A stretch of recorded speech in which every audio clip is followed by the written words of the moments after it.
is the Samsung Galaxy Z Flip 3 unboxing.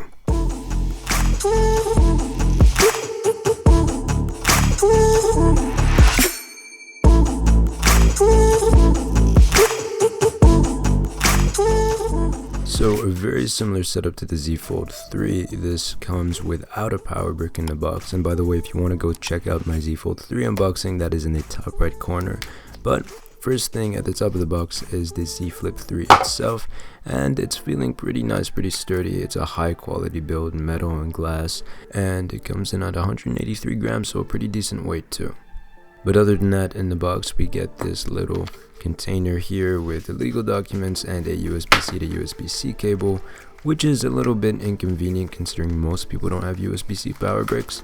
So yeah, so keep that in mind. But then for the Flip itself, in terms of the structure of the phone, it's a very tall phone. It's something reasonable though. It's nothing like the cover display of the Z Fold 3.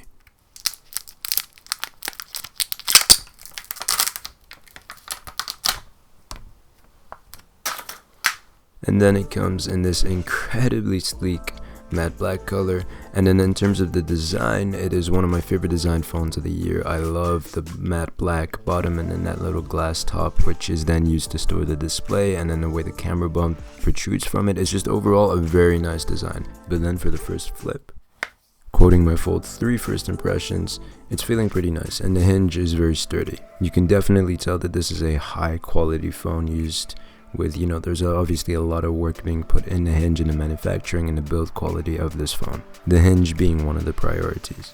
Now you may notice that this phone is quite a thin phone, and considering the fact that it folds in half, both of these kind of features of the phone together mean that the battery is not that great, because A, the battery is split in half, and B, it's quite a thin phone. And C, this is a pretty impressive display, but for a battery as small as this, which is 3300 milliamp hours, it's not gonna do too great. And I have had a little bit of experience with this, but I'll tell you more about it in my first impressions later on in the video. But anyway, for starting up the phone, the screen looks very great. You're getting a fingerprint in the power button. It's a 120Hz display, which is 6.7 inches, 1080p, and an AMOLED, which peaks at 1200 nits of brightness. So overall, it's actually a very nice display. The only downside is it's 1080p, which isn't the best, but it works.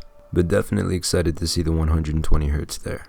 But overall, it's a very simple and very sweet unboxing. But in terms of what it's like to use this Flip phone and the updates from the previous Flip 2, let me get into that, and I'll tell you more about that now within the first impressions. And there's several things I want to cover here. But once again, I'd just like to bring up this new design, and it looks very, very nice when it's closed, and it's just a very nice compact phone. Feels very good in the hand.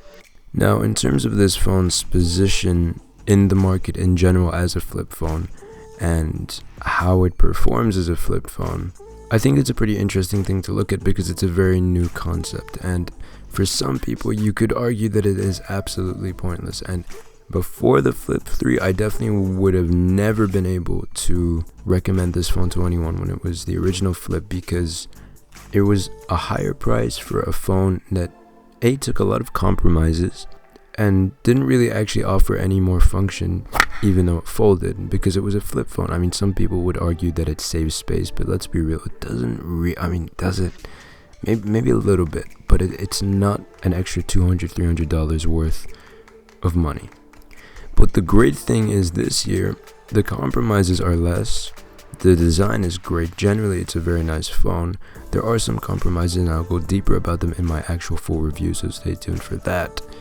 But most importantly, it's priced at the normal price of a 2021 flagship. So you're not having to pay more. It's more of just a normal phone that's a good phone, which also happens to flip in half. So it's great, and it does the whole flipping thing really, really well in my opinion. The areas in which you can expect this phone to improve in the future are just all the compromises that it's taken so far, like the battery life, the camera, and all of that kind of stuff.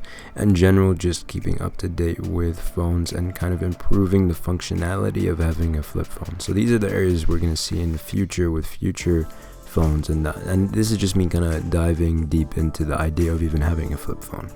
Now, in terms of the build, excluding the fact that it folds, it feels expensive and it looks expensive, and it's really nice to use. The hinge is very sturdy, as I said, and overall, probably my favorite design phone of the year. and also incredibly satisfying to just kind of shut it when you're done using it. It's not too hard to open with one hand, though it is more challenging than it is to close it with one hand, but then closing it with one hand is very easy.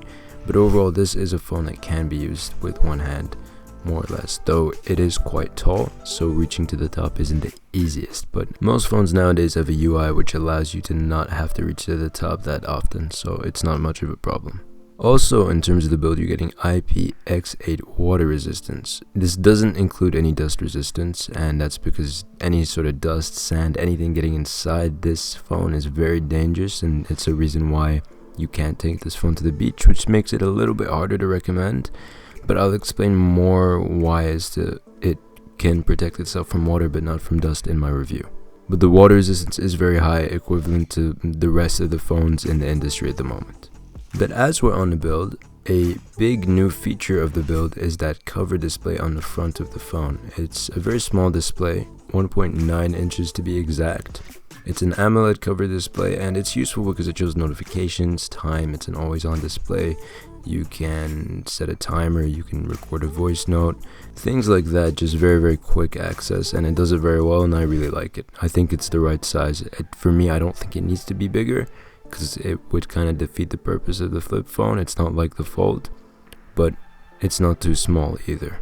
So like my overall first impressions are, it's basically a normal phone with a few compromises, but it's still very good, and it also happens to fold in half, and it costs $1,000, so you know, that's what this phone is in a nutshell, first impressions, but much more deeper analysis in my review.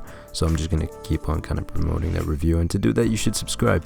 But yeah, that's all I have to say for now. I really hope you guys enjoyed the video. Please subscribe if you haven't already, and give this video a like and comment for the sake of the algorithm. Check out my Instagram at the El-Naggar for a behind the scenes perspective, and you know, you get to see what I'm doing. I'm getting a new iPhone soon, new Pixel, all of that.